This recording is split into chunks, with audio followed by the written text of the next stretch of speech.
Hey guys, once again, it's Tony with Olympic View Development. And what are you doing today, Tony? Well, if you saw any of my previous videos, we have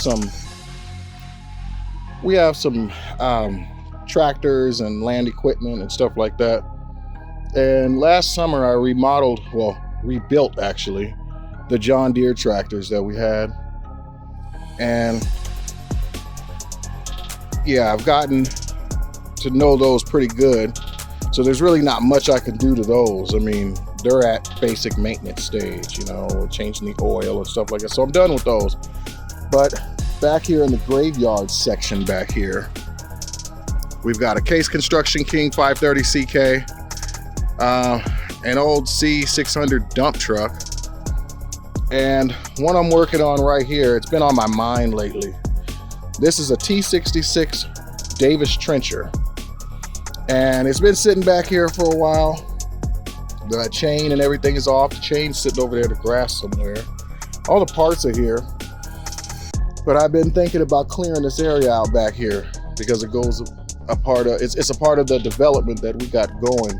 This area got to be clear. So I said, let me stop being lazy and get to this. Put a battery in it, just try to see where it was at, if it was even gonna fire or anything. It wouldn't fire. Couldn't see the magneto turner, couldn't see anything moving. And I noticed that the flywheel turned really loose. I could hear a little bit of compression, but it didn't sound strong. So I said, I don't think this thing is even close to starting.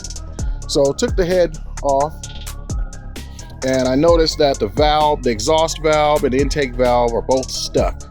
So there's no telling exactly what's going on inside of there. So this is where I'm at with the T66 trencher. I'm gonna pull this thing the rest of the way apart. I might even throw some of these things in my little garden trailer and take these around to the shop so I can really clean them up and really work on them. But that's where I'm at with this. So I just pulled the head off, took the carburetor apart from the engine, took the gas tank off, and I'm just now getting into it. So this is where we're at, and I'll come back and let you see the progress of where I'm at on this. Tony with Olympic View Development, and we'll see you on the next one. Subscribe to our channel, click that bell so you can follow our progress.